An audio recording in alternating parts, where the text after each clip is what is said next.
بسم الله الرحمن الرحيم. سبحان الذي أسرى بعبده ليلا من المسجد الحرام إلى المسجد الأقصى الذي باركنا حوله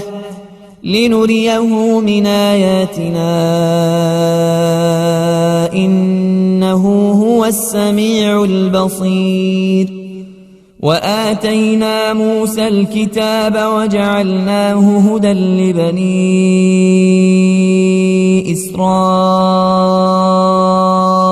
ألا تتخذوا من دوني وكيلا ذرية من حملنا مع نوح إنه كان عبدا شكورا. وقضينا إلى بني إسرائيل في الكتاب لتفسدن في الأرض مرتين ولتعلن علوا كبيرا. فإذا جاء وعد أولاهما بعثنا عليكم عبادا لنا أولي بأس شديد فجاسوا خلال الديار وكان وعدا مفعولا. ثم رددنا لكم الكرة عليهم وأمددناكم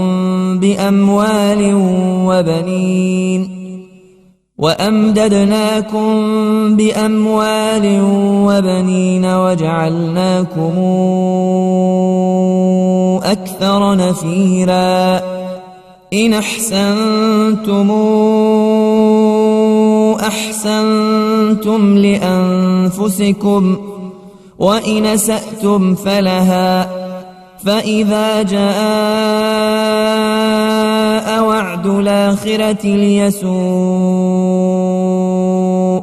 وجوهكم وليدخلوا المسجد كما دخلوه أول مرة وليتبروا ما علوا تتبيرا. عسى ربكم أن يرحمكم وإن عدتم عدنا وجعلنا جهنم للكافرين حصيرا. إن هذا القرآن يهدي للتي هي أقوم ويبشر المؤمنين الذين يعملون الصالحات أن لهم أجرا كبيرا وأن الذين لا يؤمنون بالآخرة أعتدنا لهم عذابا أليما. ويدعو الإنسان بالشر دعاءه بالخير وكان الإنسان عجولا. وجعلنا الليل والنهار آيتين فمحونا آية الليل وجعلنا آية النهار مبصرة لتبتغوا فضلا من ربكم ولتعلموا عدد السنين والحساب وكل شيء فصلناه تفصيلا. وكل إنسان ألزمناه طائره في عنقه ونخرج له يوم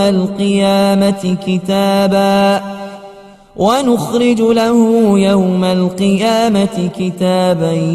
يلقاه منشورا. اقرأ كتابك كفى بنفسك اليوم عليك حسيبا. من اهتدى فإنما يهتدي لنفسه ومن ضل فإنما يضل عليها ولا تزر وازرة وزر أخرى وما كنا معذبين حتى نبعث رسولا وإذا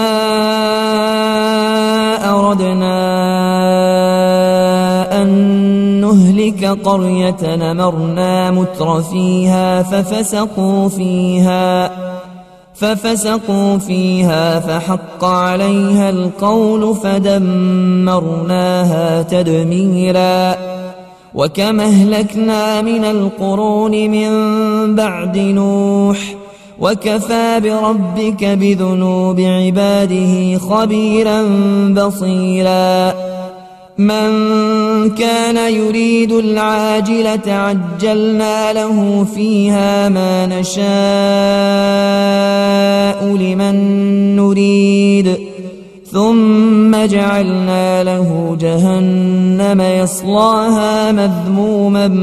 مدحورا ومن أراد الآخرة وسعى لها سعيها وهو مؤمن فأولئك كان سعيهم مشكورا كلا نمد هؤلاء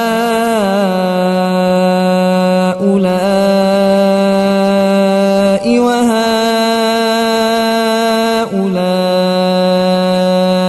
من عطاء ربك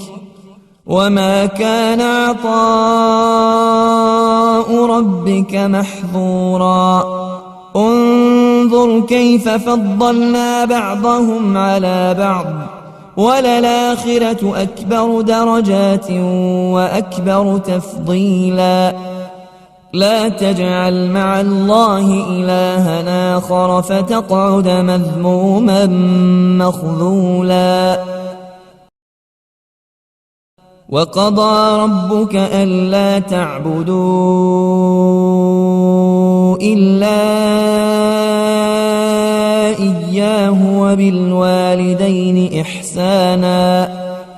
إما يبلغن عندك الكبر أحدهما أو كلاهما فلا تقل لهما أف ولا تنهرهما وقل لهما قولا كريما واخفض لهما جناح الذل من الرحمة وقل رب ارحمهما كما ربياني صغيرا ربكم أعلم بما في نفوسكم إن تكونوا صالحين فإنه كان للأوابين غفورا وآت ذا القربى حقه والمسكين وابن السبيل ولا تبذر تبذيرا إن المبذرين كانوا إخوان الشياطين وكان الشيطان لربه كفورا وإما تعرضن عنهم ابتغاء رحمة من ربك ترجوها فقل لهم قولا ميسورا ولا تجعل يدك مغلولة إلى عنقك ولا تبسطها كل البسط فتقعد ملوما محسورا إن ربك يبسط الرزق لمن يشاء ويقدر إنه كان بعباده خبيرا بصيرا ولا تقتلوا أولادكم خشية إملاق نحن نرزقهم وإياكم إن قتلهم كان خطأ كبيرا ولا تقربوا الزنا إنه كان فاحشة وساء سبيلا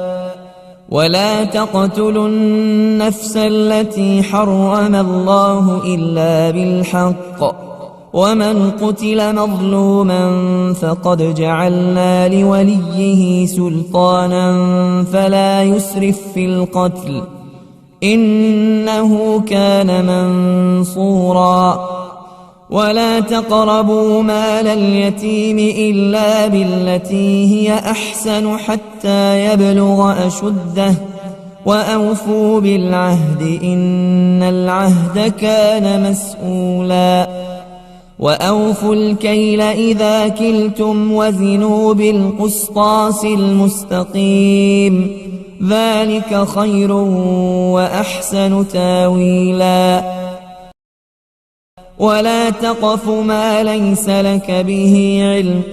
إن السمع والبصر والفؤاد كل أولئك كان عنه مسؤولا ولا تمش في الأرض مرحا إنك لن تخرق الأرض ولن تبلغ الجبال طولا كل ذلك كان سيئة عند ربك مكروها ذلك مما أوحى إليك ربك من الحكمة ولا تجعل مع الله إلها آخر فتلقى في جهنم ملوما مدحورا أفأصفاكم ربكم بالبنين واتخذ من الملائكة إناثا إنكم لتقولون قولا عظيما ولقد صرفنا في هذا القرآن ليذكروا وما يزيدهم إلا نفورا قل لو كان معه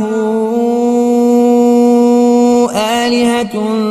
كما تقولون إذا لابتغوا إلى ذي العرش سبيلا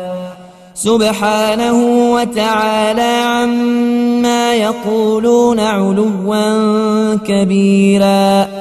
يسبح له السماوات السبع والأرض ومن فيهن وإن من شيء إلا يسبح بحمده ولكن لا تفقهون تسبيحهم إنه كان حليما غفورا وإذا قرأت القرآن جعلنا بينك وبين الذين لا يؤمنون بالآخرة حجابا مستورا وجعلنا على قلوبهم أكنة أن يفقهوه وفي آذانهم وقرا وإذا ذكرت ربك في القرآن وحده ولوا على أدبارهم نفورا نحن أعلم بما يستمعون به إذ يستمعون إليك وإذ هم نجوى إذ يقول الظالمون إن تتبعون إلا رجلا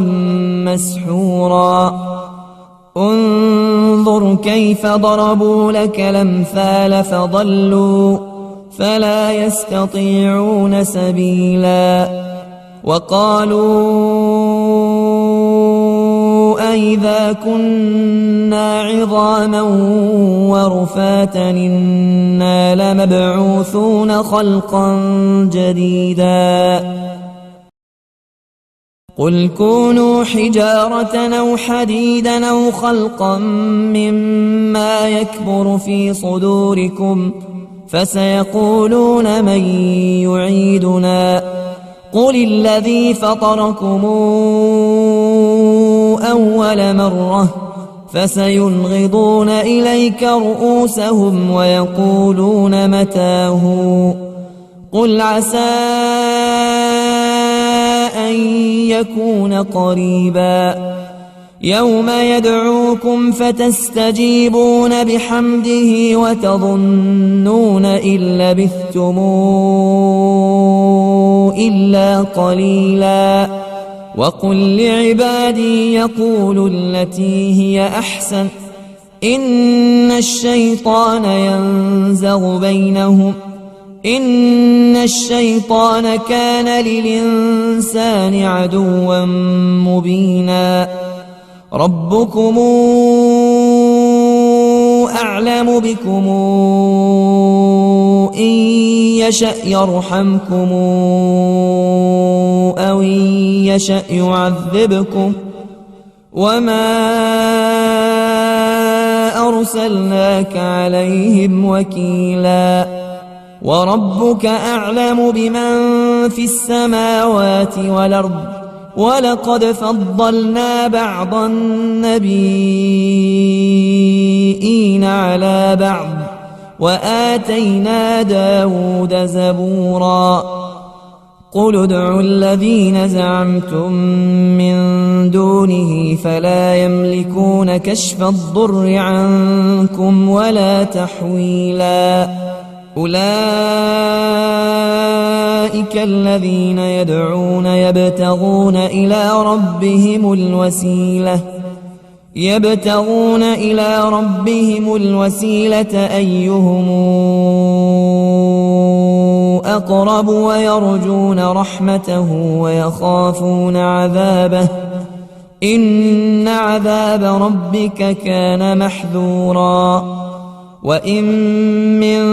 قرية إلا نحن مهلكوها قبل يوم القيامة أو معذبوها عذابا شديدا كان ذلك في الكتاب مسطورا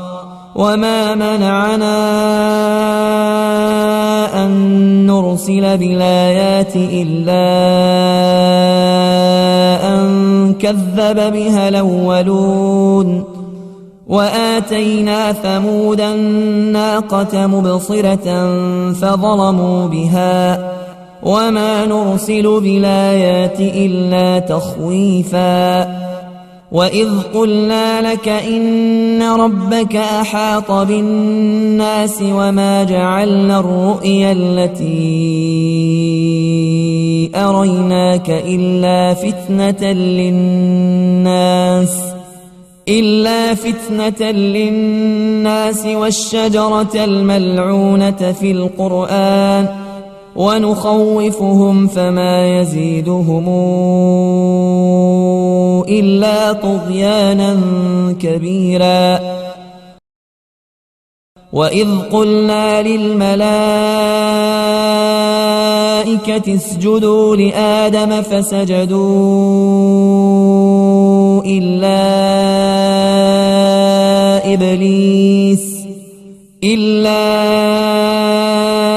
إبليس قال أسجد لمن خلقت طينا قال أرايتك هذا الذي كرمت علي لئن أخرتني إلى يوم القيامة لأحتنكن ذريته إلا قليلا قال اذهب فمن تبعك منهم فإن جهنم جزاؤكم جزاء موفورا واستفزز من استطعت منهم بصوتك وأجلب عليهم بخيلك ورجلك وشاركهم في الأموال والأولاد وعدهم وما يعدهم الشيطان إلا غرورا إن عبادي ليس لك عليهم سلطان وكفى بربك وكيلا ربكم الذي يزجي لكم الفلك في البحر لتبتغوا من فضله إنه كان بكم رحيما وإذا مسكم الضر في البحر ضل من تدعون إلا إياه فلما نجاكم إلى البر أعرضتم وكان الإنسان كفورا أفأمنتم أن يخسف بكم جانب البر أو يرسل عليكم حاصبا ثم لا تجدوا لكم وكيلا أم أمنتم أن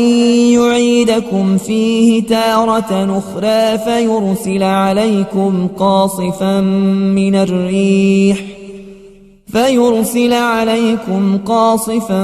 من الريح فيغرقكم بما كفرتم ثم لا تجدوا لكم علينا به تبيعا ولقد كرمنا بني آدم وحملناهم في البر والبحر ورزقناهم من الطيبات وفضلناهم على كثير ممن خلقنا تفضيلا يوم ندعو كل أناس بإمامهم فمن أوتي كتابه بيمينه فأولئك يقرؤون كتابهم ولا يظلمون فتيلا ومن كان في هذه أعمى فهو في الآخرة أعمى وأضل سبيلا وإن كادوا ليفتنونك عن الذي أوحينا إليك لتفتري علينا غيره وإذا لاتخذوك خليلا ولولا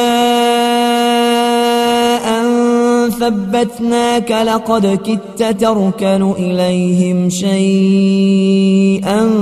قليلا إذا لأذقناك ضعف الحياة وضعف الممات ثم لا تجد لك علينا نصيرا وإن كادوا ليستفزونك من الأرض ليخرجوك منها وإذا لا يلبثون خلفك إلا قليلا سنة من قد أرسلنا قبلك من رسلنا ولا تجد لسنتنا تحويلا أقم الصلاة لدلوك الشمس إلى غسق الليل وقرآن الفجر إن قرآن الفجر كان مشهودا ومن الليل فتهجد به نافلة لك عسى أن يبعثك ربك مقاما محمودا وقل رب أدخلني مدخل صدق وأخرجني مخرج صدق واجعل لي من لدنك سلطانا نصيرا وقل جاء الحق وزهق الباطل إن الباطل كان زهوقا وننزل من القرآن ما هو شفاء ورحمة للمؤمنين ولا يزيد الظالمين إلا خسارا وإذا أنعمنا على الإنسان أعرض ونأى بجانبه وإذا مسه الشر كان يئوسا قل كل يعمل على شاكلته فربكم أعلم بمن هو أهدى سبيلا ويسألونك عن الروح قل الروح من أمر ربي وما أوتيتم من العلم إلا قليلا ولئن شئنا لنذهبن بالذي أوحينا إليك ثم لا تجد لك به علينا وكيلا إلا رحمة من ربك إن فضله كان عليك كبيرا قل لئن اجتمعت الإنس والجن على أن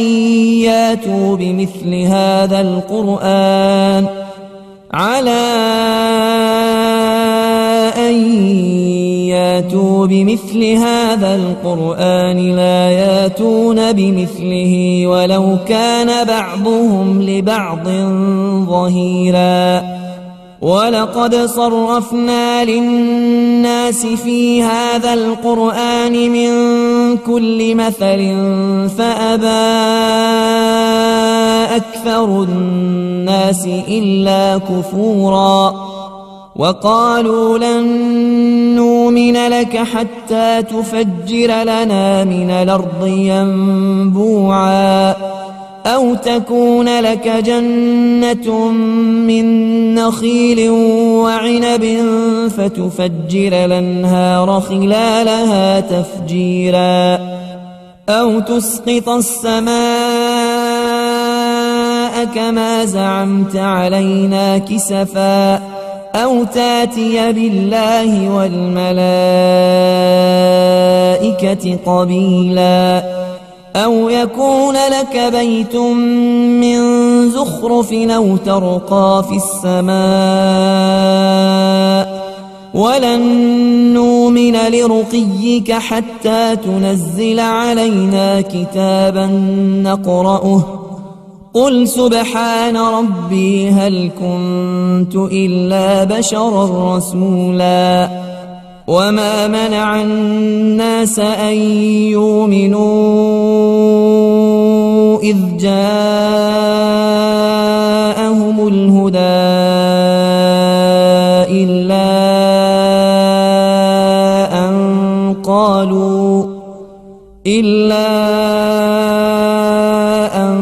قالوا أبعث الله بشرا رسولا قل لو كان في الأرض ملائكة يمشون مطمئنين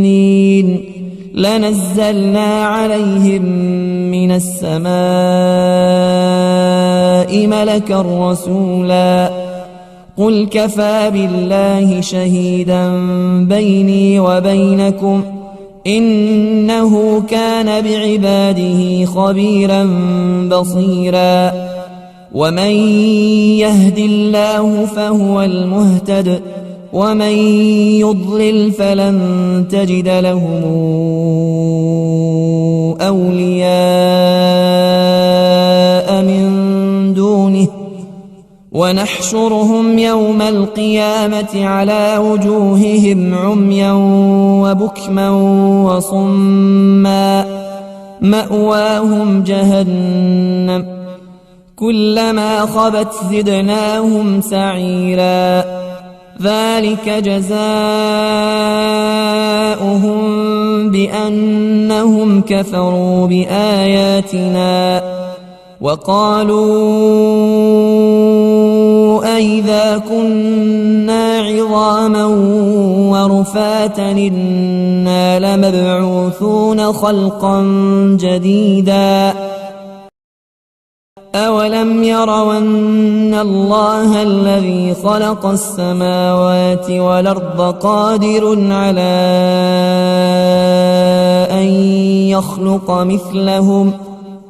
أن يخلق مثلهم وجعل لهم أجلا لا ريب فيه فأبى الظالمون إلا كفورا قل لو أنتم تملكون خزائن رحمة ربي إذا لأمسكتم خشية الإنفاق وكان الإنسان قتورا ولقد آتينا موسى 9 آيات بينات فاسأل بني إسرائيل إذ جاءهم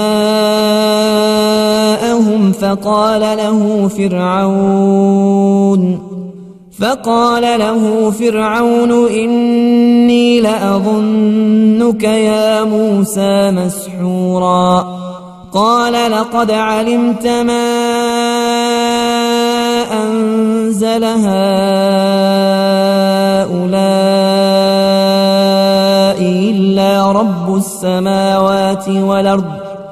إلا رب السماوات والأرض بصائر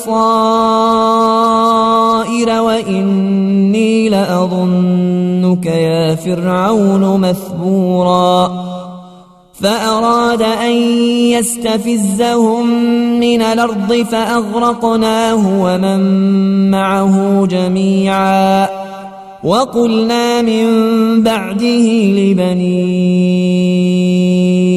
إسرائيل اسكنوا الأرض فإذا جاء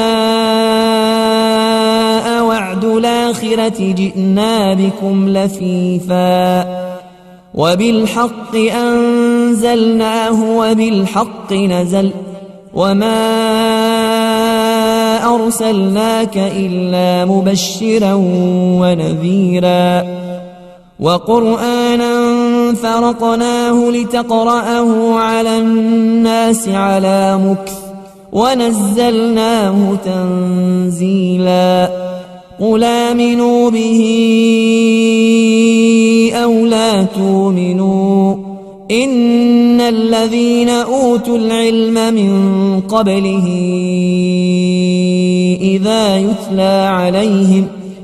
إذا يتلى عليهم يخرون للأذقان سجدا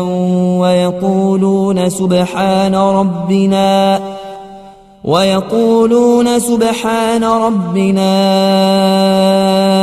إن كان وعد ربنا لمفعولا ويخرون للأذقان يبكون ويزيدهم خشوعا قل ادعوا الله أو ادعوا الرحمن أيما تدعوا فله الأسماء الحسنى ولا تجهر بصلاتك ولا تخافت بها وابتغ بين ذلك سبيلا وقل الحمد لله الذي لم يتخذ ولدا ولم يكن له شريك في الملك ولم يكن له ولي من الذل وكبره تكبيرا بسم الله الرحمن الرحيم الحمد لله الذي أنزل على عبده الكتاب ولم يجعل له عوجا قيما لينذر بأسا شديدا من لدنه ويبشر المؤمنين الذين يعملون الصالحات أن لهم أجرا حسنا ماكثين فيه أبدا وينذر الذين قالوا اتخذ الله ولدا ما لهم به من علم ولا لآبائهم كبرت كلمة تخرج من أفواههم إن يقولون إلا كذبا فلعلك باخع نفسك على آثارهم إن لم يؤمنوا بهذا الحديث أسفا إنا جعلنا ما على الأرض زينة لها لنبلوهم أيهم أحسن عملا وإنا لجاعلون ما عليها صعيدا جرزا أم حسبت أن أصحاب الكهف والرقيم كانوا من آياتنا عجبا إذ أوى الفتية إلى الكهف فقالوا ربنا آتنا من لدنك رحمة وهيئ لنا من أمرنا رشدا فضربنا على آذانهم في الكهف سنين عددا ثم بعثناهم لنعلم أي الحزبين أحصى لما لبثوا أمدا نحن نقص عليك نبأهم بالحق إنهم فتية آمنوا بربهم وزدناهم هدى وربطنا على قلوبهم إذ قاموا فقالوا ربنا رب السماوات والأرض لن ندعو من دونه إلها لقد قلنا إذا شططا هؤلاء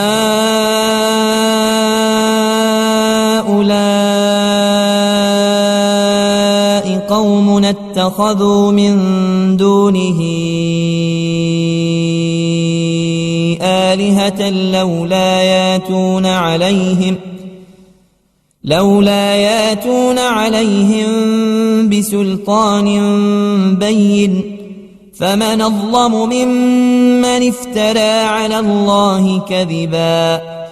وإذ اعتزلتموهم وما يعبدون إلا الله فأووا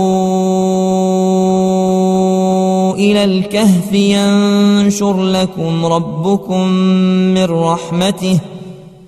ينشر لكم ربكم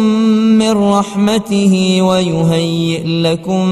من أمركم مرفقا وترى الشمس إذا طلعت تزاور عن كهفهم ذات اليمين وإذا غربت تقرضهم ذات الشمال وهم في فجوة منه ذلك من آيات الله من يهد الله فهو المهتد ومن يضلل فلن تجد له وليا مرشدا وتحسبهم أيقاظا وهم رقود ونقلبهم ذات اليمين وذات الشمال وكلبهم باسط ذراعيه بالوصيد لو اطلعت عليهم لوليت منهم فرارا ولملئت منهم رعبا وكذلك بعثناهم ليتساءلوا بينهم قال قائل منهم كم لبثتم قالوا لبثنا يوما أو بعض يوم قالوا ربكم أعلم بما لبثتم فابعثوا أحدكم بورقكم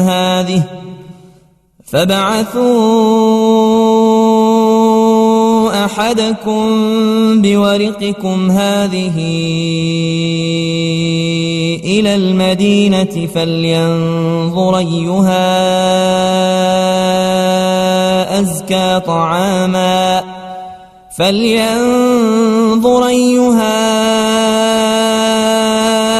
أزكى طعاما فلياتكم برزق منه وليتلطف ولا يشعرن بكم أحدا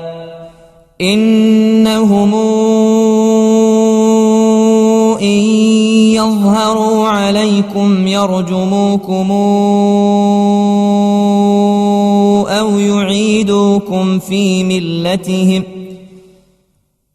أو يعيدوكم في ملتهم ولن تفلحوا إذا أبدا. وكذلك أعثرنا عليهم ليعلموا أن وعد الله حق وأن الساعة لا ريب فيها إذ يتنازعون بينهم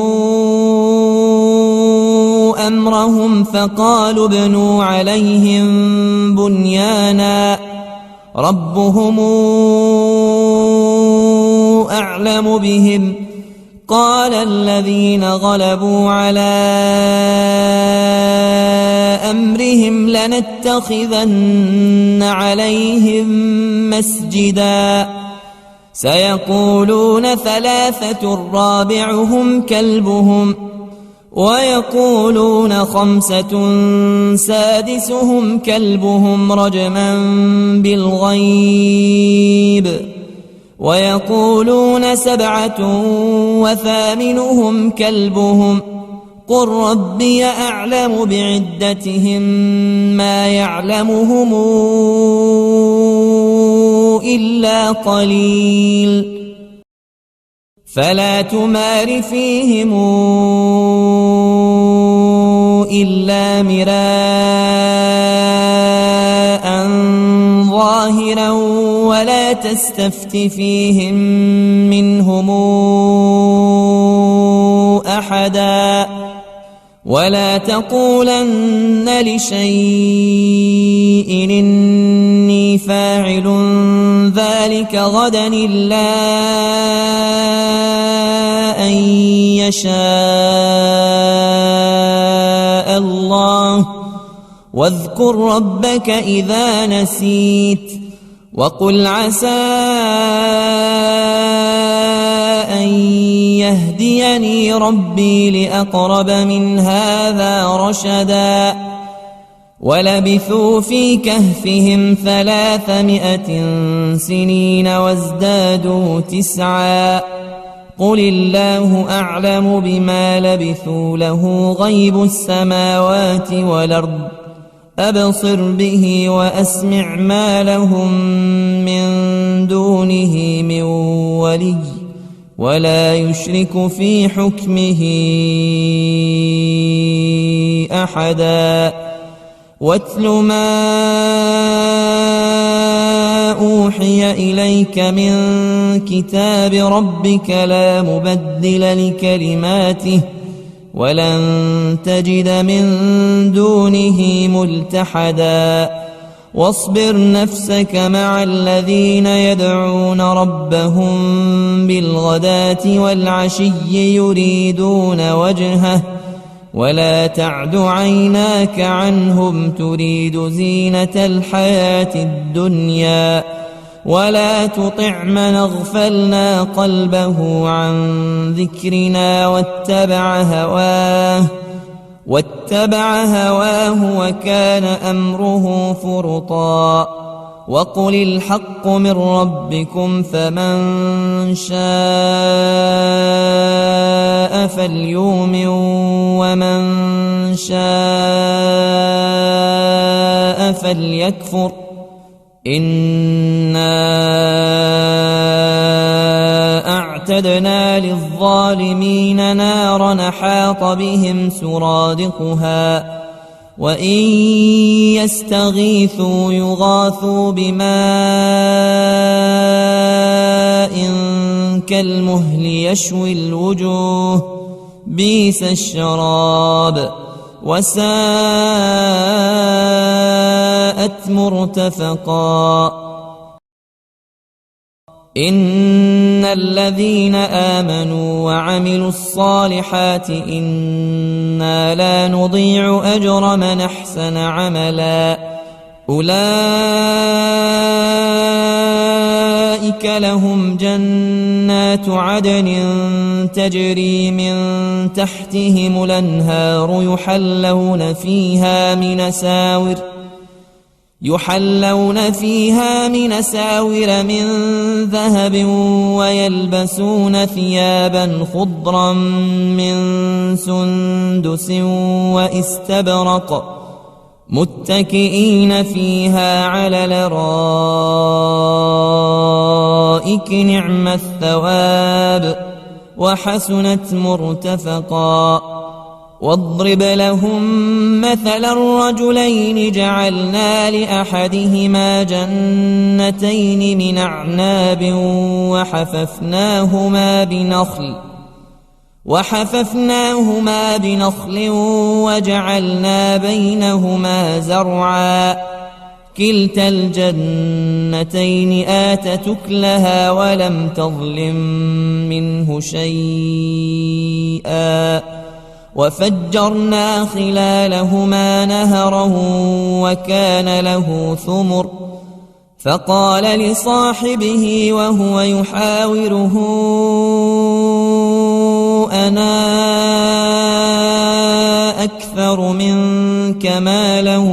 وأعز نفرا ودخل جنته وهو ظالم لنفسه قال ما أظن أن تبيد هذه أبدا وما أظن الساعة قائمة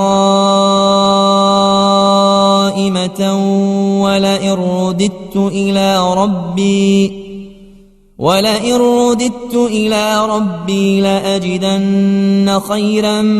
منهما منقلبا قال له صاحبه وهو يحاوره أكفرت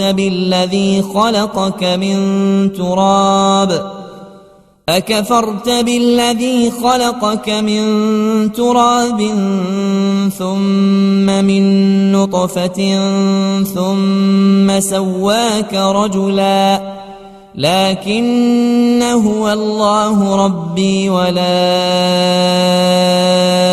أشرك بربي أحدا ولولا إذ دخلت جنتك قلت ما شاء الله لا قوة إلا بالله إن ترني أنا أقل منك مالا وولدا فعسى ربي أن يؤتيني خيرا من جنتك ويرسل عليها حسبانا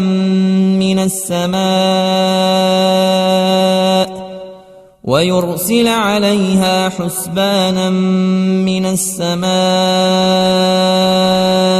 فتصبح صعيدا زلقا أو يصبح ماؤها غورا فلن تستطيع له طلبا وأحيط بثمره فأصبح يقلب كفيه على ما أنفق فيها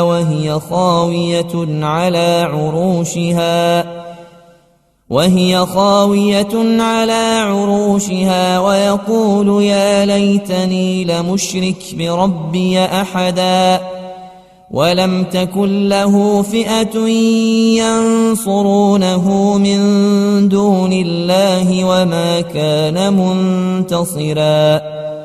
هنالك الولاية لله الحق هو خير ثوابا وخير عقبا واضرب لهم مثل الحياة الدنيا كماء إن أنزلناه من السماء فاختلط به نبات الأرض فأصبح هشيما تذروه الرياح وكان الله على كل شيء مقتدرا المال والبنون زينة الحياة الدنيا والباقيات الصالحات خير عند ربك ثوابا وخير نملا ويوم نسير الجبال وترى الأرض بارزة وحشرناهم فلم نغادر منهم أحدا وعرضوا على ربك صفا لقد جئتمونا كما خلقناكم أول مرة بل زعمتم أن لن نجعل لكم موعدا ووضع الكتاب فترى المجرمين مشفقين مما فيه ويقولون يا ويلتنا ما لهذا الكتاب لا يغادر صغيرة ولا كبيرة إلا أحصاها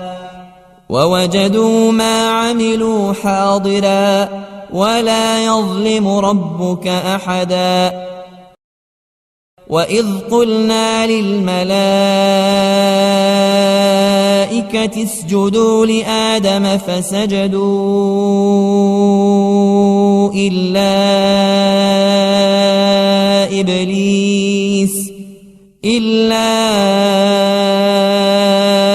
إبليس كان من الجن ففسق عن أمر ربه أفتتخذونه وذريته أولياء من دوني وهم لكم عدو بئس للظالمين بدلا ما أشهدتهم خلق السماوات والأرض ولا خلق أنفسهم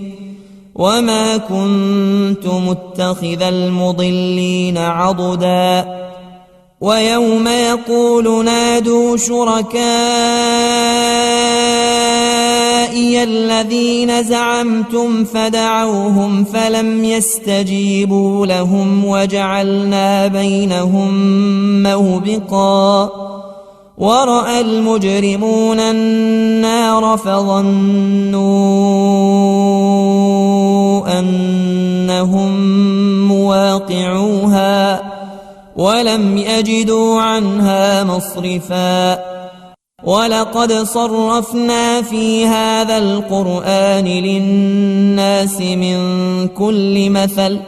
وكان الإنسان أكثر شيء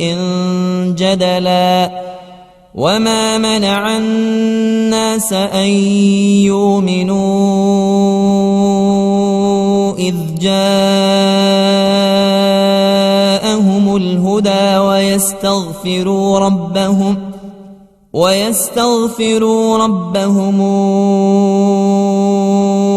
إلا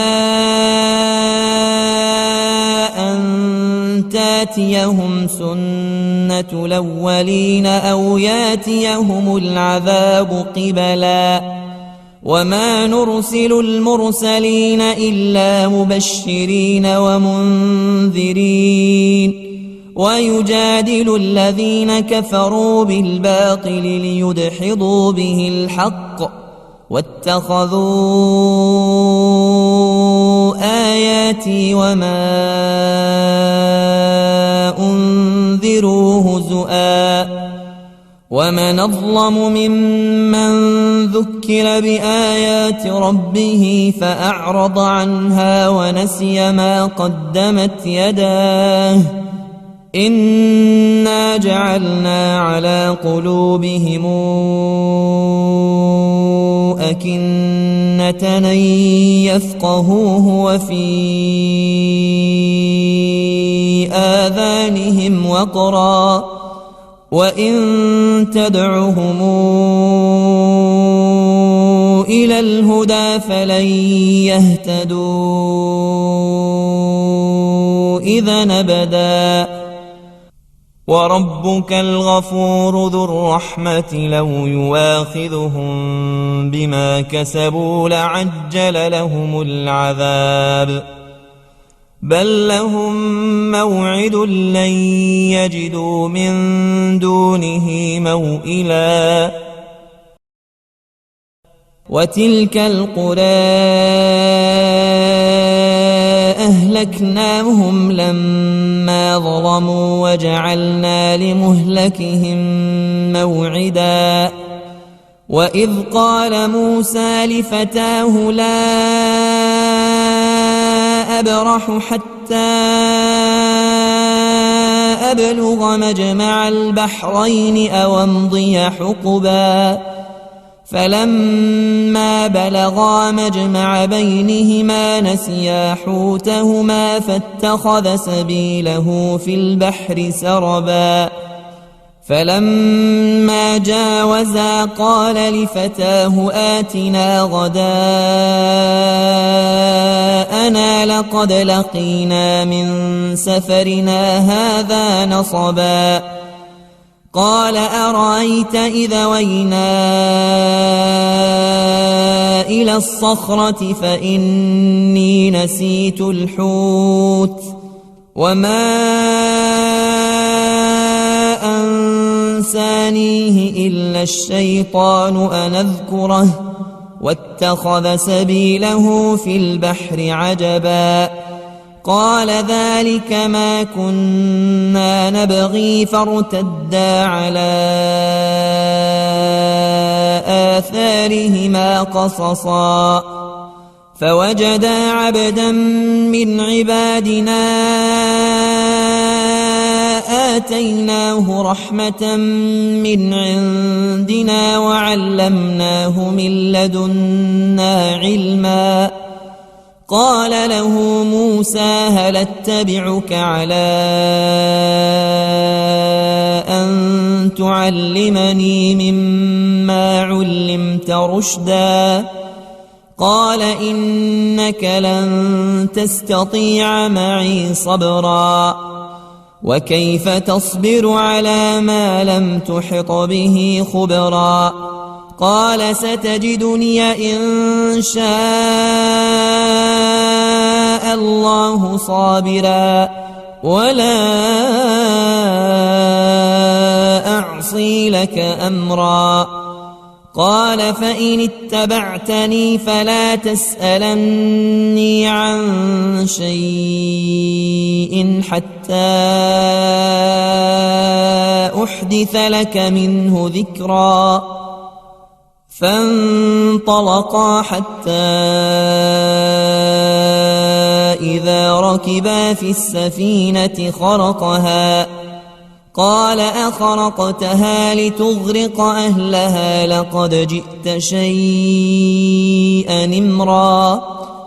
قال ألم قل إنك لن تستطيع معي صبرا قال لا تواخذني بما نسيت ولا ترهقني من أمري عسرا فانطلقا حتى إذا لقيا غلاما فقتله قال أقتلت نفسا زاكية بغير نفس لقد جئت شيئا نكرا